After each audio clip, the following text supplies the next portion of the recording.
Hey guys, Chris here, back from CNH Smallzy again for another quick and informative video here.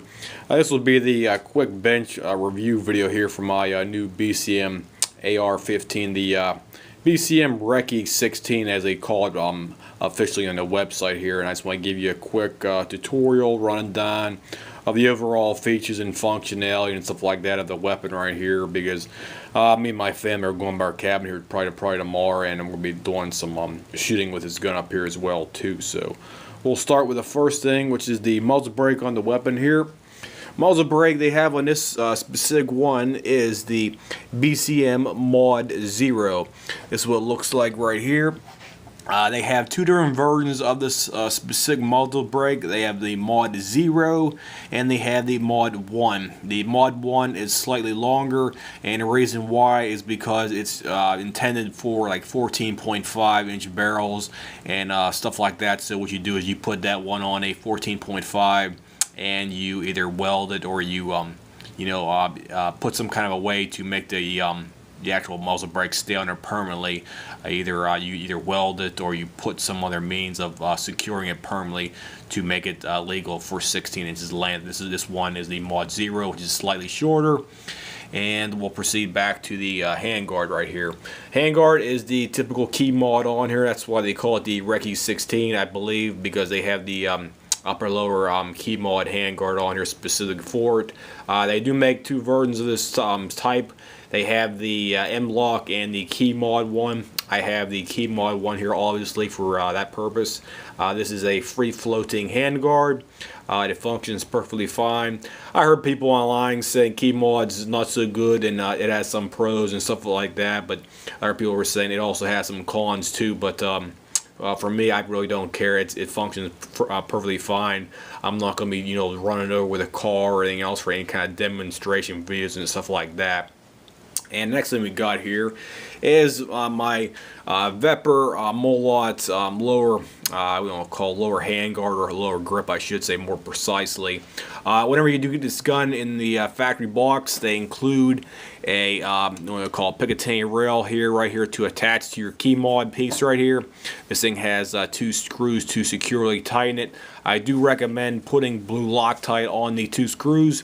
You have one screw right down here, and you have the second one on the back side right here as well too. So it's always a good idea to secure these with blue Loctite on there, and also put some blue Loctite on your actual lower grip or foregrip, whatever you want to call it as well too. And I forgot to mention here, this one has the mid-length gas system on here as well too. The gas block is a low-profile gas block. You can barely see it right here, but the gas block is definitely in there. You can see right here, that's the gas block, low profile. BCM gas block goes all the way back to back there, and it functions perfectly fine for that specific aspect. People always ask, like, what's the best best gas system to get, either a carbine, mid-length, or rifle length? Me personally, it's up to your preference right there, depending on what you want to specifically have for your weapon. This mid-length one works perfectly fine for me. I don't have any complaints or anything else about that specific setup, so I give it 2 thumbs up for the mid-length gas system. Okay, we'll go back to the next portion here, the optics. I have on this one right here a optic riser. It's a UTG optic riser with a Bushnell TRS-25 red dot. The UTG model is RS08S3. That's the riser right here, and the TRS-25 is mounted on top of that as well, as you see right there. And we'll go down to the magazine right here. The magazine I have in this one right now specifically is the HK AR-15 style Stang magazine here. This is the HK, what do they call it? They call it the Maritime magazine, because it supposedly has like an anti-rust coating on it, and also has a anti-friction follower as well too. So this is probably about the best steel magazine you actually purchase, and it has the HK logo on the bottom here as well too. Let me see if I can get a better shot here for you. But it has a logo right. You probably can barely see it, but it's definitely there. It is definitely an HK magazine. Okay, we'll proceed back to the trigger on here. The trigger they originally come in with these guns is a BCM gunfighter. I believe it's the PNC or PCN. I can't remember, but it starts with a P. I can't remember exactly what it was, so I apologize for that. But the original trigger was okay. However, I did swap it out for a ALG ACT trigger specifically. I was messing around with the actual springs. The original spring in the actual ACT trigger was about 5.5, 6 pound trigger pull. The current spring I have in it right now is their purple spring. It yields about 4.5, I'd say between 4.5 and 4.75 pounds of pull weight specifically for this trigger. And I'm going to be testing that up at the cabin here tomorrow morning, so I will make a review video specifically for that as well too in the future here. And we'll go back to the grip right here. The grip, this is the typical BCM grip right here. Looks great, no problems, looks excellent. Has a nice gripping texture on the front right down here. And you have your nice grip circle, or like texture, what we want to call it, right there as well too in that. Plus you also have a trap door in the bottom right here as well too. I'm seeing I can get a better shot here for you. Sorry about that. You have a trap door right in the bottom down here. See that trap door? You just you simply push down on these two tabs. You have one tab right here, and you have one tab the other side. You squeeze down on the two tabs, and the trap door flips open. So that's a good feature right there as well too. So I got my flashlight here in my hand. And I'll show you the magazine right here as well too. There's a logo for the HK. You can see right there, HK. And we'll go back to stock. The stock on here is BCM's proprietary stock right here as well too. Stock functions perfectly fine, good to go. Let me see, it is a mil spec stock, so it is not a commercial stock, so it is fully mil spec. So I definitely like it, no problems with it whatsoever. I give it 2 thumbs up. So we'll go ahead and flip the gun over here for you so you can see the other side. Okay, bear with me here for a couple seconds. Okay, here we go. Put it down real easy. Okay, there we go. And here's the other side. As you see in the front up here, got the muzzle brake. And this one also has the logo on here. I think I might forgot to mention that the logo is on the top portion of the muzzle brake where it mates up against the actual crush washer right here for that. So the logo is definitely on top of the muzzle brake anytime you torque it up on her for that specifically. And here's the other portion right here. They also have a quick release in the actual box when you purchase these things. If you do buy this one right here, they have a quick release attachment you can get in the box. I believe it's standard, I think, on it, because my gun came with it, and it didn't really say if it's an optional or standard either way. So you have a quick release for a sling attachment right here. Always make sure the 2 screws are tight with blue Loctite. And here is the logo here for the BCM upper lower, we'll call the key mod handguard right here for that. See right here, BCM KMR A-15, made in the United States, patent 8904691 for the patent number right there. So you can get a better shot right here for you guys. There you go. Okay, and there's the other side of the Optic as well too, the TRS-25, Bushnell TRS-25. It's a good cheap optic. Basically you can buy them typically on eBay for in between 30, 45 bucks for like a used one, or maybe like a demo model one out there. I typically buy most of my optics on eBay because it's simply cheaper to get them on there, and you don't have to spend, you know, arm and a leg buying them from some kind of retail website out there specifically for that. So always keep an eye out for used optics. You'll get a reduced price, even though the quality should still be quite excellent on it, as long as the person selling it is honest about their resale of the item. And here's the side of the actual lower receiver as well too. Got the name of the company right here, BCM Rifle Company, model number BCM 4. And I got the thing covered up for obviously reasons right there as well too. And there's the other portion. Bravo Company, manufacturer, Heartland, Wisconsin, United States of America. And you also have the safety selector lever right here as well too. Works perfectly fine. There it is. Put it back down. And you also have your other sling attachment right here in the back as well too. Right in the back behind your castle nut right here as well too. Got your sling attachment right here, and you also have your other attachment right here for another adapter for your sling as well too. If you want to put something right there possibly. So that's everything about the overall stock and functionality of that as well too. And here's the actual magazine. We got the where's it at here? 5.56 by 45 right there on the actual magazine right here, specifically for that thing. Zoom in on here. Sorry about that. There we go. This is zoomed in a little bit there. There we go. Sorry about that. But overall, the gun is in great shape right here.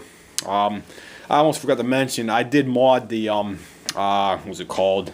The recoil buffer inside here. I currently have the JP Rifles H2 silent captured recoil buffer assembly and everything right now, and that one basically makes the gun a lot smoother cycling, because I was comparing it with the original buffer, the original H, I think it's the original H1 or H buffer in there, and the H2 one I got in there currently right now. It feels like it makes the gun cycle slightly smoother out there. Plus, you don't have that weird twang sign as well too in there, because I hear a lot of people online complain about that weird twang or tang. I don't know what they call it exactly, but it sounds like a springy noise out there, to say the least. And sometimes people get really annoyed hearing that out there. And having the JP Rifles silent captured recoil assembly in here, it definitely removes that sign. Plus the overall call feeling, or the actual repulse, or I should say the impulse or recoil impulse of the weapon, it seems like it's a lot smoother as well too, because the H2 buffer I got in here right now it has two tungsten carbide, or two tungsten dishes, or yeah, I keep on screwing up the name. It has two tungsten donuts, plus it also has one steel. If you get the regular one, the H, I think the H buffer, it has two steel and it has one tungsten. So if you want to get a gun that has maybe slightly more soaking up the recoil, I recommend getting the H2 JP Rifles silent captured recoil spring for your weapon as well too. So it's a good upgrade. I recommend that, and I also recommend the trigger here for as well too, the HC Advanced Combat Trigger from ALG. It's slightly better than the original one I had in here, the PNT. Yeah, that's what it is. I keep on forgetting what the stupid name is. Sorry about that, guys. It's the Pmt Bcm Trigger right here. It was okay to me, but it felt a little gritty and stuff like that. And I took it out and I tried to polish it up, but it seemed to not want to go away for that as well too. So I just took it out and went ahead and got a ALG trigger and stuck it in here. And this one seems to be like on a scale of 1 to 10, maybe about a 6 or 7, like a 6 or 7 out of 10. It's not a competition or any like some kind of 3-gun speed trigger out there, but it's slightly better than the original stock one I had in there before. So overall, I am okay. I'm satisfied with it. I'll probably replace it in the near future with something else, maybe like $100. Like a real cheap drop-in trigger out there, but overall, it's it basically is what it is. You can't really slam it and say, oh, why can't you be any better and stuff like that, because it's still slightly better than your basic combat trigger. So you can't really say it's going to be perfectly fine and functional like some kind of high-end trigger out there for that. Okay, the last thing we have here specifically today is the I'm going to flip it up here and get a better picture. I've got the Ambidextrous charging handle as well too on here. I took the original charging handle out and put a BCM charging handle, specifically the Ambidextrous version, because I am left-handed, so it's always a good idea to take that out and get a Ambidextrous one, stick that one in there, as opposed to the typical right-handed one specifically for your needs. So if you're left-handed, I recommend getting one of those as well too for your specific needs. So that's basically everything I can tell you about the gun here. I'll give you another shot of the actual side here. Here we go. Go down the whole body here for you.